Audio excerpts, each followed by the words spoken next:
just letting everyone in the doors, and we'll give another minute and then we'll get started, and not more than 2 minutes past our official start time. But you're welcome to leave cameras on, turn them off. I know I put out an invitation on my LinkedIn today to join me for lunch. And I said, welcome to turn off your cameras and enjoy your lunch in peace, and just have a notebook nearby, because we're hoping to provide a lot of resources today for you. All right, well, it's 12:32. And my former board chair is on this call, and he is a stickler for time. So we're going to stick to that, aren't we, Phil? So welcome, guys, today. My name is Kristen Boskin, and I serve as the managing director for the Center for Global Health's Office of Workforce Development. It is a mouthful, but everybody on here, I know you have a link to workforce, whether you're on the industry side and you're in need of workforce, or you know that's a future need, or you are in economic development and you know, and you're kind of on here as a liaison for your industry. Our purpose at the Center for Global Health in the Office of Workforce Development is to build bridges that connect our potential workforce to industry career opportunities. And we've found that one of the gaps that needs a bridge built over that is the experience. And so a really natural solution to that and gap filler there is to offer experiential opportunities such as internships and apprenticeships. But we also know that it's not a simple, okay, let's do an internship or apprenticeship, we'll start next month. And so we've put together this panel today because each panelist is a specific expert in that pathway to implementing an experiential opportunity, whether it's a structured internship or a registered apprenticeship. You think about a chain of links, and if I'm building a chain, I want every single link to be strong so that that entire chain is strong and solid. And so each of our panelists is one of those expert chain links, and they're going to share what they know with all of you, all of us, and then we'll have time for Q&A at the end. And just know, for those of you who are attending, that then you can turn to Ashley or me or anybody on the Center for Global Health Innovation team for more information and to get these opportunities implemented. So the timing of this is amazing because Senate Bill 379 was just passed 1 or 2 months ago, and that established funding that gives certified apprenticeships some state benefits. So to kick us off is Brandon Ona. He's from the Technical College System of Georgia, and he is going to let us know how we can leverage some of that help. Brandon. Thank you so much for having me, and great to see everyone here. Some familiar faces and new faces to my world, at least. So before I get into some of the funding opportunities we have, I always like to give a little high-level primer on what an apprenticeship is, because we hear about them all the time. It's always talked about apprenticeships being a solution that kind of changed the game, for a lot of employers, as well as a solution that has a lot of momentum right now. So what is an apprenticeship? I like to say it's a comprehensive and robust training model, not necessarily a single program, but a model that takes entry-level employees and turns them into high-skilled talent. And there's 5 required parts of an apprenticeship. All of those parts lead to producing that high skilled talent. So things like it's a paid job on day 1. So this isn't a train and then hire. It's you're paid starting on day 1. You have a one-on-one mentor. It combines both on-the-job learning with classroom learning, and then of course it leads to credentials, which is another valuable asset that is important to both the workforce and the employer. Here at TCSG, by no means are we the gatekeepers of apprenticeships in the state of Georgia, but we like to think of ourselves as the biggest champions for apprenticeships in the state. We're the workforce development arm of the state of Georgia, and focused on closing the skills gap. And to date, actually, we are the largest network of registered apprenticeship sponsors in the state of Georgia. So registered apprenticeships are a U.S. model that are governed by the U.S. Department of Labor. And so what that means is that no matter where you are in the state of Georgia, our technical colleges are there to assist employers and workforce with setting up apprenticeships, providing that classroom instruction, as well as helping understand what an apprenticeship is and the benefits it has to not only the employer, but the community. But with that, like I mentioned earlier, it is a robust and comprehensive model, and it takes quite a bit of investment in time and effort and finances and funds from companies, specifically employers, as well as the employees and the apprentices that are actually in the program. So with that, state of Georgia, like Kristen mentioned just a few moments ago, has really made some historic steps this past year in putting some funding behind the apprenticeship program model. The first thing that I did want to lead with, which is some relatively new news, is the state fiscal recovery funds that the governor, as well as the other stakeholders in the state of Georgia, have recently awarded. The Technical College System of Georgia received $4.2 million of funds to support the related technical instruction, i.e. the classroom components of a registered apprenticeship program. So that can cover things like tuition, possibly supportive services. We're working out the details on that right now, but that's a huge game changer for employers, especially those that are in more advanced or niche sectors, niche parts of their sector that require a lot of training in the classroom for their apprentices.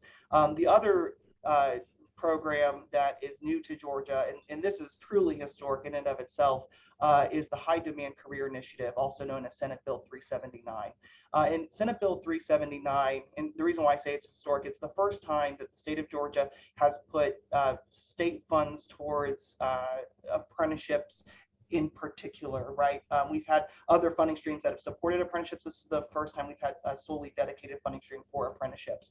And the way that works is it's an application process. Well, it's a we're not allowed to say incentive awards or grant. It's a contract completion award program that allows employers who have registered apprenticeship programs or create registered apprenticeship programs to apply for awards up to $10,000 per apprentice. And so that's given to the company once, awarded to the company once the apprentice actually completes the program. It's a relatively more limited set of funds. It's roughly $1 million for this year, but the General Assembly has authorized it for up to 5 years. So we expect additional funds in the years to come. With that one, we're still working out the specifics on how that will work. But again, more or less, it's companies that are in the state of Georgia that are actively participating in registered apprenticeship programs can seek up to $10,000 for the apprentices that they are employing. And so that $10,000 range is dependent on the length of, will be dependent on the length of apprenticeships.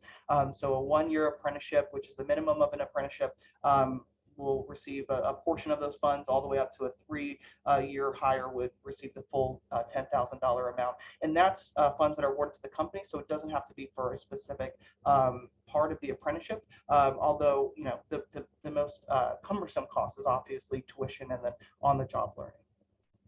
So with that, I blew through that pretty quickly. Did we want to take questions now, or maybe I think we will. If anyone has a question, go ahead and put that in the chat, please, and I'll monitor that, and then I'll push them forward. But as questions come up, we'll address them. And so we don't have any right now, so we can move on to. Thanks, Brandon, so much for that information. And that was a lot. Where can people go to find updates on that information in the future and moving through that application process? Yes. I'm so glad that you asked that. So we are right now working on a comprehensive guide. Our apprenticeship team is working on a comprehensive guide for employers and stakeholders to understand all the funding opportunities. We have some more funding opportunities beyond the 2 that I just mentioned, as well as information on registered apprenticeship programs. So that will be released at the start of the new year, which for us is July 1st. And then, of course, we'll also, at the start of the new year, when these funds go live, be publishing information on a regular basis on our website at tcsg.edu. Perfect. And so we can take that and pass that through to our Yeah. members as well. Absolutely. Great. Okay, so next up we have Caitlin Davis, and she is with the Virginia Manufacturers Association, and we have folks from all over the state join, or all over the country joining us. So we'll start with Virginia, and then we'll move up a little bit more north to Massachusetts. But I connected with Caitlin several months ago because they are working through an award from the Department of Labor to help also assist industry in implementing registered apprenticeships. So Caitlin's going to share a little bit about VMA and the Manufacturing Skills Institute, specific to manufacturing apprenticeships, which our biomanufacturing industry in Georgia is one of our largest portions of biotech industry. So Caitlin, thanks so much. Take it away. Thank you, Kristen. So like Kristen said, we are a national program. It is a little deceptive that we do have Virginia in our name, but we do work on a national contract with the Department of Labor. So a little bit about VMA itself. It has been around for over 100 years. We're celebrating 100 years this year, and we work in 4 different areas, which is government affairs and lobbying, business products and services, networking and professional development, and workforce development. So the workforce development portion is the Manufacturing Skills Institute. So with the Manufacturing Skills Institute, we provide different trainings and programs and credentials for the manufacturing programs that are throughout the country. So we're in, I think, 20 states currently. And we offer those programs through the community college system, as well as individually through partner organizations. Now, with the contract that we are currently on, the United States Department of Labor awarded 16 intermediaries $8 million for a 4-year contract that is for working in different industries. Our particular one is for manufacturing as well as supply chain logistics. There are other ones in some of, like, a lot of the other areas, but that's what ours specifically is in. And with this contract, we're able to help build out apprenticeship programs, as well as we have incentive funds that can be used for pretty much anything except for paying the apprentices. So we're able to help give technical assistance on the side of helping to build programs, as well as helping to locate additional funds. Our funds are stackable with any other funds, so that makes it really easy to kind of leverage everything that's out there instead of just trying to work in one pocket. So the funding that Brandon mentioned earlier can be combined with what we do as well. He also talked a little bit about registering an apprenticeship program. So I'm just going to kind of high level go over that. So there are 4 components, which are work processes. This can be done in a lot of different ways, but we have a way that we go through it to make it a little bit easier. We do have templates for a lot of these different occupations, but can also help to write ones that are more specific.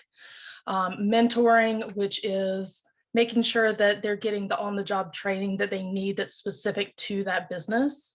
And then related technical instruction, which is either in-house, through a tech college, community college, university, and then the credentials that are offered for that. So in Georgia and most states, that is 144 hours every year.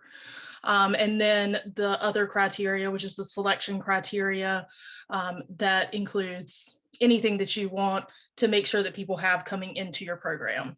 And then the final component, like Brandon said, is wage scale. So we help to build out all of this, as well as if you want new programs or to revise programs, we can help with that capacity too.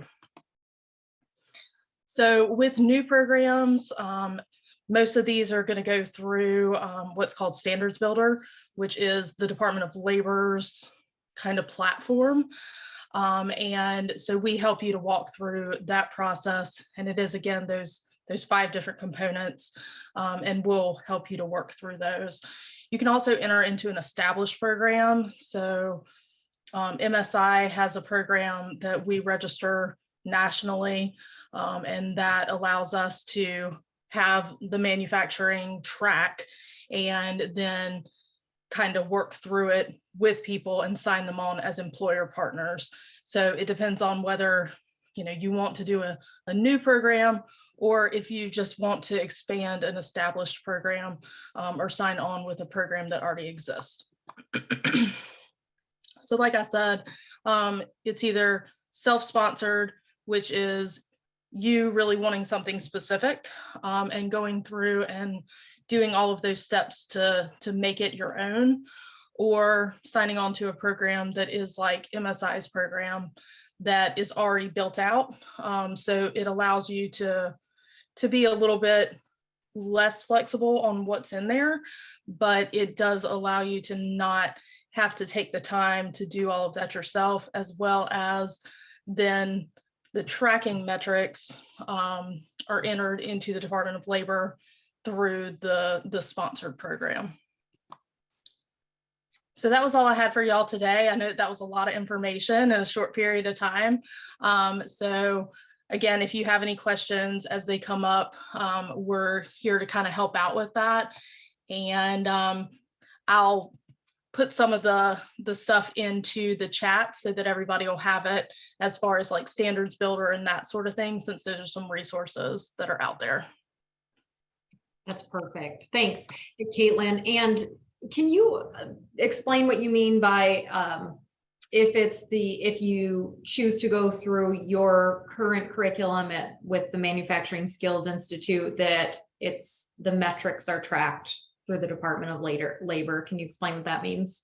So we'll actually have documents that you'll use to turn into our programs. So as far as tracking hours, of course, it is an employee of the company that they're with, but as far as actually entering the information to track where the apprentice is, we'll follow up to get that information from the business that's working with us. So it just allows you to kind of have a little bit of distance between it, so you don't have to enter the information into the Department of Labor system, which is called Rapids. And so just kind of some of that overhead cost is taken off of the business that's working, and then the sponsoring business like MSI take that on. Mm-hmm. Thank you. Yeah. And then Caitlin will throughout this in a few moments when our next speaker goes, and I should have probably done this before, but put in a link to Manufacturing Skills Institute. She referred to as the work plan. So there are some kind of general work plans that she's shared with our board for biomanufacturing technicians and upstream technicians, upstream and downstream, for more the wet lab side of things. For those of you who are having the mechanics as part of your manufacturing and looking for machine operators, they have that as well. And then that's kind of like, here's the foundation. Let's sit and talk with you and see what we need to tweak to really make it a little bit more specific to what you need. So it's not starting from scratch. And that's what I love about being able to leverage our partnerships here. And again, that's the purpose of today, to let you guys know what's out there, because it can be an overwhelming process, but that's what our panelists are here for to help with, and what the Center for Global Health Innovation is here to help with. Thank you, Kristen. And that is what we hear most often, is this process is so overwhelming. So we try to make it a lot easier to digest by kind of breaking it down. And people like myself, because I'm one of the apprenticeship specialists on our team that work through it with you. So you're also, not alone in it, because most apprenticeship offices are extremely small. So our purpose is to help expand that. Thank you. Before we move on, there was one question. Caitlin, are there tax incentives for using the program? So currently there are not any tax incentives for using the program. What I will say is there are incentive funds that are out there, as well as grant funds, and workforce development boards have funding that can cover for the first 6 months up to half the apprentice's salary. So there is a lot of help with the overhead cost, but most of the time these are paths that you're having a lot of employee turnover, or you need a lot more employees. So this is just a way to create that sustainable pipeline. That's a lot more specialized training. So you allow them to upskill. Thanks, Caitlin. Oh, and a follow-up to that, I think. Does Georgia consider this a training tax reimbursement? That is an excellent question, and I'll check with the team and look into that and get back to you all. Thank you. Thank you, Brandon. And so one of the things you can tell Caitlin is really knowledgeable about implementing programs and the different organizations within every state that you can go to see what funds are available and stack them, as she said. That is what she and her team do and serve as a resource for. And that's what their Department of Labor award is helping to fund. So for smaller companies that want to consider this, we are happy at the Center of Global Health Innovation to serve as the liaison between that. And then for larger companies who want to be the host and manage it within themselves, the flexibility is there to do either one. All right, so thanks so much, Caitlin. Again, thanks you guys for sending your questions in, and keep them coming. Brandon's doing a little research to answer our most recent question. And in the meantime, I am going to bring on Christine Browning from Year Up. Share my screen here. Thank you, Kristen. Thank you for inviting me to be a part of this conversation. And as for Year Up, I will kind of also connect the dots here from more of the internship perspective or potentially pre-apprenticeship opportunity and how that aligns with the conversation. So our founder and CEO is Gerald Chertavian. He has a great quote that is, "Aptitude is distributed equally in this country, but opportunity is not." And knowing this, he started Year Up to help break down and basically support economic and racial justice in this country. So our mission as a national nonprofit is supporting underserved youth who are motivated and driven to gain the skills they need to start careers and be successful in higher education. And we do it in a fast-tracked one-year program. You'll see on the next slide, there is a huge, what we call opportunity divide in this country. So you have young adults who, by virtue of systemic barriers, the color of their skin, their zip code they're born into, where it's harder for them to gain the skills they need to be attractive to corporate America. Where on the other side of the divide, you've got corporations who are looking for this entry-level talent, who are driven, motivated, and want to work hard. So Year Up closes this divide. Unfortunately, COVID has made it even harder for underserved youth to gain these skills. And so we try to close this divide through upskilling and high level of support for these young adults in our program. So how do we work with our partners? We have 4 key areas. The main one is through talent development, and this is a one-year program that includes internships, which I'm going to go into in a much deeper level. The second one is through a dedicated staffing arm that we have that helps build contingent workforces. We have over 25,000 graduates from our program across the country, so we can support our partners through that. We also can support through our scalable solutions team, which basically can help create sources of middle skill talent for our partners. And then we also have an advisory arm that can help you evaluate your culture and inclusive hiring practices through our Grads of Life team. You may be familiar or heard of the 110 initiative. which our Grads of Life team helped create. It basically is a coalition of over 50 employers committed to hiring, upskilling, and promoting 1 million Black Americans over the next 10 years. Ken Frazier, who is the executive board chair of Merck, is the board co-chair of 110. So who do we serve? Opportunity youth are essentially not attracted to corporate America because they don't have a college degree. So that's who we're looking for. We're looking for that young adult who has graduated high school with either diploma or a GED. They typically have started college. 55% have started college, but have had to step back because of challenges or obstacles in their way. They're predominantly Black and Latinx, underemployed, and have experienced or are currently experiencing financial hardship.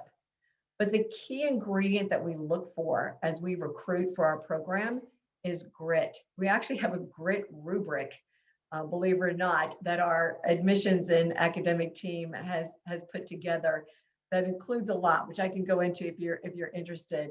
But these are young adults who are really at a point in their young lives where they're driven. They're 18 to, we just went from 18 to 26, we brought it to 18 to 29 now, understanding that opportunity youth fills that entire age segment. But they have to be mature, eager, motivated to really want a career and gain these skills. And so here you can see these are our national numbers.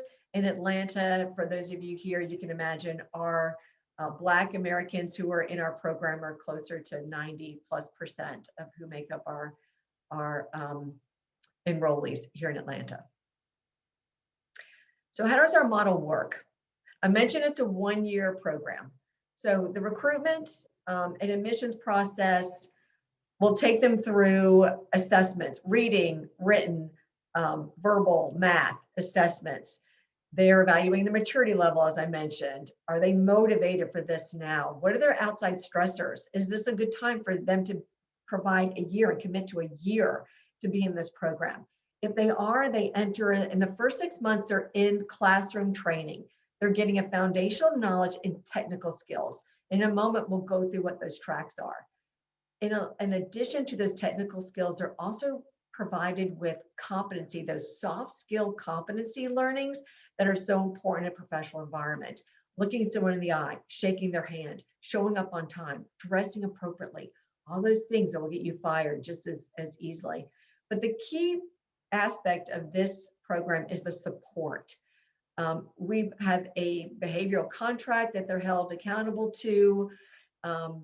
They have mentors, advisors through staff members who are coaches. They're getting college credits while they're in our program. But it's all high accountability with high support. If they earn it, they go into phase 2, which is a corporate internship. It's an educational 6-month internship, which is aligned with the track that they're studying in our program. And the goal is to provide a safe environment for them to experience a corporate culture, how to acclimate into that corporate culture while working on real projects, 6 months, so they can actually start adding value, but providing them with the opportunity to become entry-level ready, apply those classroom skills in that corporate environment to actually start a career and become economically self-sufficient, which is what this is all about. We then have, as I mentioned, through UPRO, our dedicated staffing arm, we want them all hired within 4 months after graduation, and we provide them with lifelong career counseling. They also can obtain a 2-year virtual associate's degree at no cost through Year Up. It is a free program for every young adult in our program. We pay them a stipend the entire year that they're in their program as well. We have a full team of social workers. We can provide professional clothing through a clothing closet. We have, go right ahead, we have young adults who experience housing instability and so forth, so we can support them holistically. Here's an overview of the standard training, as well as our track, families, and specialties. So as you can see, we can support our partners on a lot of levels with their interns. And they're all getting that core competency skill development as well as going through one of these core tracks. Through the 20 plus years that we've been around, our national metrics, we've supported over 34,000 students nationally. We have 90% who obtain full-time roles within 4 months after graduation. That does include those who choose to go into higher ed directly from our program. They're starting about 44,000. And we partner with over 1/3 of the Fortune 100s. A key thing too is this program as an intern also is a precursor and can support pre-apprenticeship as a pre-apprenticeship piece of your apprenticeship model, which we've done in the past. So as you're going through internship, we can align curriculum with what, once they finish our program and graduate, you hire them directly into your apprenticeship program. This can serve as the pre-apprenticeship piece to that. Next slide. Just to mention, we have a national presence. We're in over 19 markets across the country. We are getting ready to add Columbus, Ohio, and Austin, Texas to this list. And then also we wanted to highlight how we have supported the life sciences industry. If you can scroll one more, Kristen. Thank you. So as you can see on the right-hand side, here are some of our partners that we are already supporting through our current curriculum tracks that you just saw on one of the previous slides. These are some of the areas, our standard training of quality assurance, IT, software development, support in these areas. We work with our partners by understanding what are your needs, what are those entry-level roles that you're trying to fill, how can we best support you, what type of technical skills and competencies do these young adults need, and then we align our training and work with you to support that for internships. We also started a pilot with Vertex that has been extremely successful. We ended up, because of their needs, and these are some of the roles that you can see here, where we augmented our curriculum to support development and training for internships specifically in these roles, which everyone, I think of the 10 young adults that went through this program, 10 were offered jobs at the end of the internship. 1 declined because they went back to school full time. So it's a wonderful program. They actually are starting the second pilot 2.0 with Vertex soon. And if I'm not mistaken, Carla, another panelist who you will hear from next, actually was one of the instructors for that augmented curriculum for that program. And lastly, I just wanted to follow up with an additional barrier for opportunity youth is a 4-year degree requirement. So any role that is looking for a 4-year degree requirement, especially at this level, at the entry level, you are excluding 84% of Latinx candidates and 77% of Black candidates. So those of you who are looking for a diverse workforce, this is huge. We do know that many organizations, especially those in the life sciences, are reevaluating this at the entry level. In fact, Vertex has actually eliminated, they've waived their 4-year degree requirement for over 400 entry-level roles, and really going with that skills-based hiring approach. As you think about what are your workforce needs, especially at the entry level, what are your inclusive hiring goals, and let's talk about how Europe can support you with that. I love that you mentioned that, Christine, because we all know that the workforce pipeline is, we'll consider being in a drought really at this point. So where else can you get water? Got to think outside the pipeline, outside the box. And it's one thing to think outside the box, but then how do you reach those goals?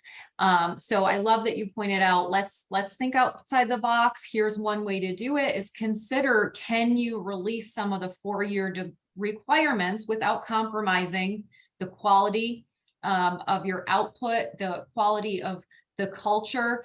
And this is how you do it. It's very one simple thing, and the gain from it can be so much more and will be so much more.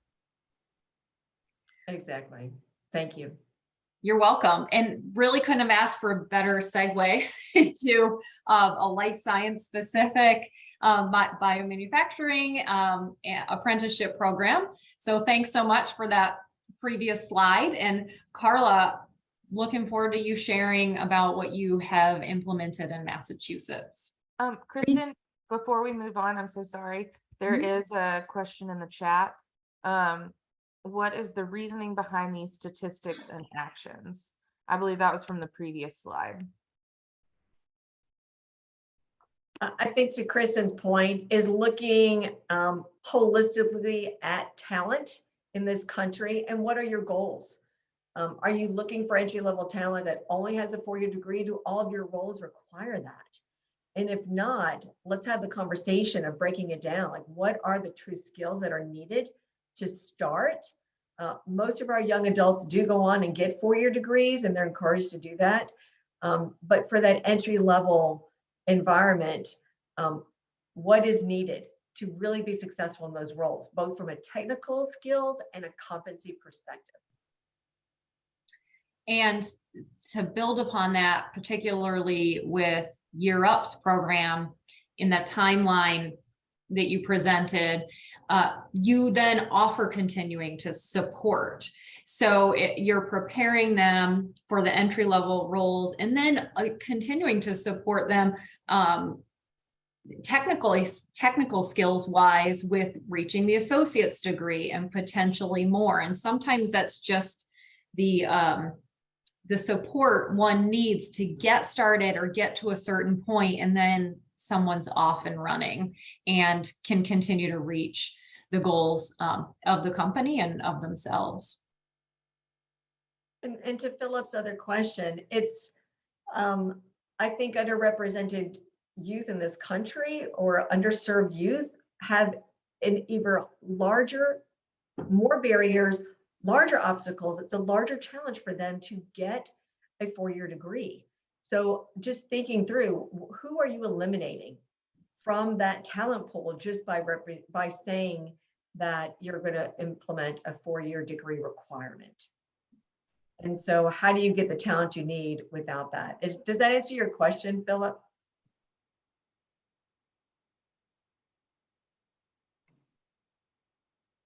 These are great questions. We'll give them some time to answer back. All right, well, Carla, welcome. And Carla, it runs the workforce development in Massachusetts for life sciences, which we know is another huge sector or state for the life science sector. So Carla, welcome. Thank you so much.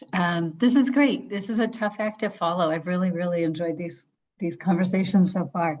So I'm Carla Delaney, and I'm the Senior Director for Life Science Apprenticeship Programs here at Mass Bioed. And as Kristen said, I'm going to talk about our registered apprenticeships for life sciences. We saw, as you all are familiar with, really three problems that were very related. One was just a lack of talent in our industry overall. My organization publishes data every year, and every year it's gotten worse and worse. Every company needs more people at all levels. The other thing is the lack of diversity. Every company has a mandate that they intend to diversify their workforce. And unfortunately, despite many efforts over 5, 10, 20 years, that needle hasn't really changed all that much. The third was, we know as workforce development professionals that there's a lot of people in our communities who have the attitude and the aptitude to do this kind of work, but they need the training and they need an on-ramp. And so the apprenticeship program is really designed to answer all three of those problems simultaneously. The benefits for the job seekers themselves, well, obviously they're getting training, they're getting that on-ramp into the careers that they're looking for. This training is not only free, but it is stipended and paid, which is really important. The benefits for the employers is that we're sort of an extra talent acquisition arm that they can outsource to us. One of our employer partners said we de-risk the onboarding process for some of these entry-level roles. And just streamlining. They know when they hire people from our apprenticeship program, they have a pretty good idea that of what they've learned, what their foundational knowledge is, and what their practical skills are on day one. So we started both of our programs last year in 2021. We launched with 2 cohorts, one in each of a career track. One was for biomanufacturing technicians, and the other was for clinical trial associates. This year, we're planning to launch a 3rd career pathway that's as yet undecided. Oops. There we go. So I'm going to talk about both the biomanufacturing tech and the clinical trial apprenticeship program. Even though these career pathways are very, very different, the program model is essentially the same. So I'll just put them both together. It really starts with the employers. The first and foremost thing that we do is get commitments from employer partners to say, we want to hire 5 apprentices or 3 apprentices or 1 apprentice, whatever that may be. And when we have enough commitments to form a cohort of roughly 20 individuals, we start, then we kick recruitment into high gear. So we basically recruit all year round, but we really start bringing in candidates for a particular cohort at that point.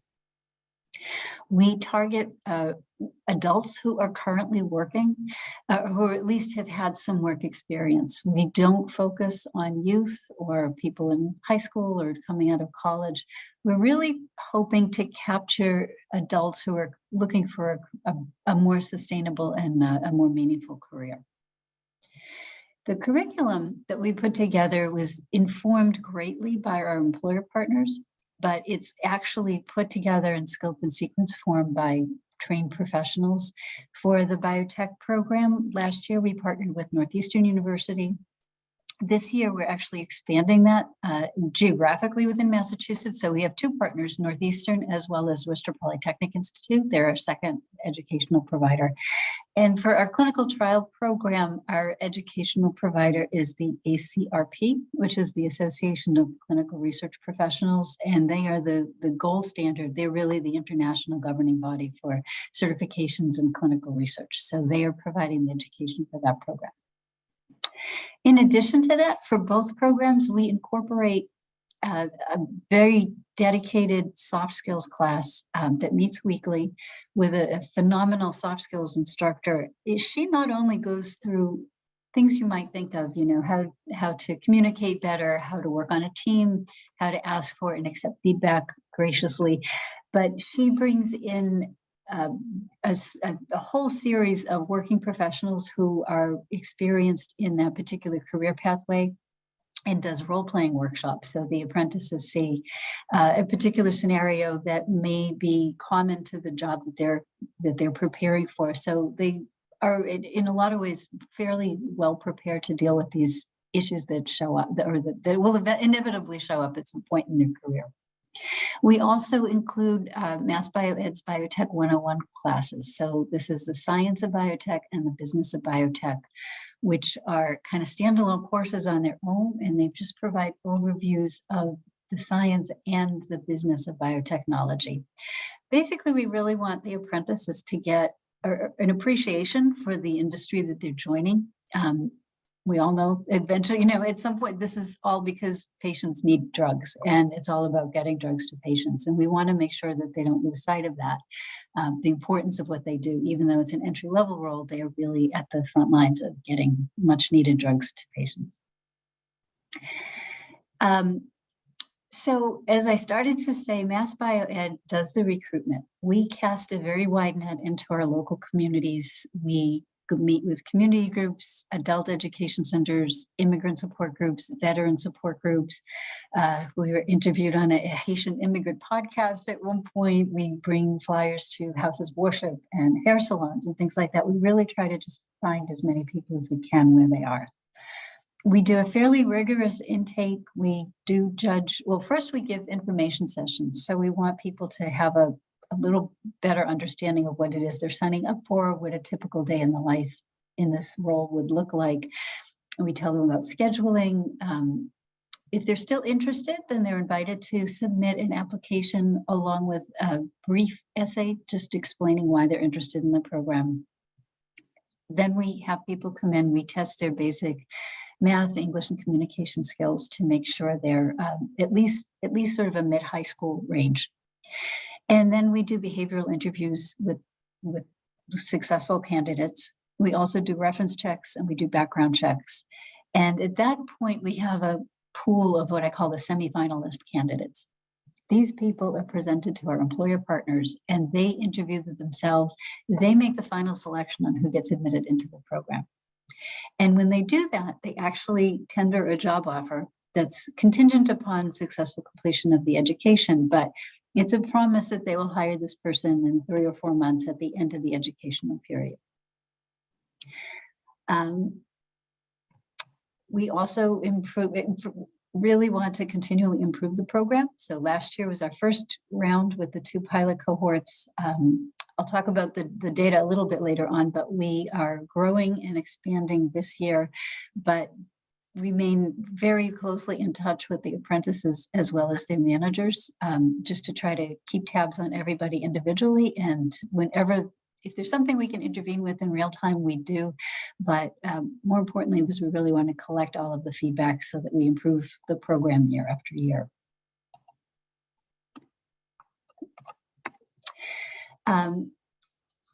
So just in general, it's a 15 to 16 month program, 15 months for the CTA program, 16 for the biomanufacturing one. As I said, the candidates are selected by their employers before they're actually admitted. In both cases, it's front loaded. All the education happens first. And at that point, even though it's free, the employers essentially provide a scholarship to their apprentices. They pay for the education. They also provide a $1,000 a month stipend. Most of our people work part-time or jobs that can be transferred to part-time. So the $1,000 a month is just to sort of defray the need for them to work full-time, and then they have time to devote to their studies. At the end of that education period, they transition into full-time employee status at that company. And that's really important. They get company benefits, they get paid time off, they get paid holidays. They're not taken on as contractors, they're brought on as full employees, which is a particular hallmark of this program. Last year, again, with our pilot year, we had 4 biomanufacturing tech employer partners. All of them are coming back this year for more people, which is great. And we had 9 clinical trial associate employer partners. We have not yet launched that program for this year yet, so I don't have the 2021 employers. But to the best of my knowledge, they all are also coming back. This year, however, we've really expanded our employers for the biomanufacturing program. And as I mentioned before, we've started to expand geographically. So we have 2 cohorts that will be centered in the greater Boston area. So we're getting people, again, from the local communities. They're being educated at Northeastern, which is a local school, and their employers will be centered in this geographic region. We have another cohort in central Massachusetts, again, sourced from the local neighborhoods. They'll be going to Worcester Polytechnic Institute, which is in the central part of Massachusetts, and all of their employers are also local. And here's some of the demographic results. So last year, combining both cohorts, 60% of our apprentices were people of color, which was a huge importance to us. About 2/3 were female and about 1/4 were immigrants. And the average age was the average age was 33, with a very wide range of 19 to 63.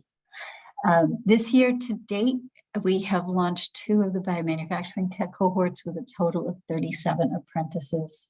We've managed to get some military veterans, which is a group that we are actively trying to recruit. 70% were people of color. About half female, and over 40% were immigrants. And again, the average age was in the early 30s. And our financial impact, if you're just looking at last year's, slightly less than half of these people were unemployed coming into our program. So we were only comparing their wage to those who were employed. So again, if you add the unemployed and count their wages as 0, the numbers are just silly big. So we didn't do that. But for those who were working, they had about a 1/3 increase in their salary. And by the end of the on-the-job training year, that would be almost a 50% increase. This year, almost 2/3 were unemployed. And so our numbers here are a little bit funky. I want to talk through them. The 15% increase at the beginning of their on-the-job training doesn't sound all that overwhelming. We went through people's W-2s with a fine-tooth comb and realized that out of this fairly small number of people, there are actually 2 individuals who were working over 100 hours a week at different jobs, including overtime. Their hourly wage was actually very high. But these are also jobs that were not going to provide any kind of a future. They didn't provide any kind of insurance or other benefits. So the decision of, I applaud these individuals for choosing to give up those immediate gains and join the program that had a lot of long-term potential in it. By the end of the year of on-the-job training, we expect that across the board, they will get about a 40% increase in their pre-program wages. And that's it. I will stop sharing now. And thank you so open up for much. questions. That was amazing. And please do put any questions in the chat you guys have. Phil asked, what is the youngest possible participant? So I do remember in Year Up that the target is 18 to 29, but Carla and Caitlin, in your work with manufacturing and other apprenticeships, what age do you have a minimum age? Ours is just 18.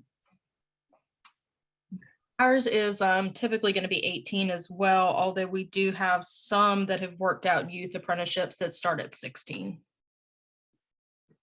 Okay. And Brandon, I don't know if this apprenticeship program is Senate Bill 379 is geared toward high school graduates or adults. Yeah, that's a really good point. So one of the language or definitions in the bill is, I believe it can serve anybody over the age of 15.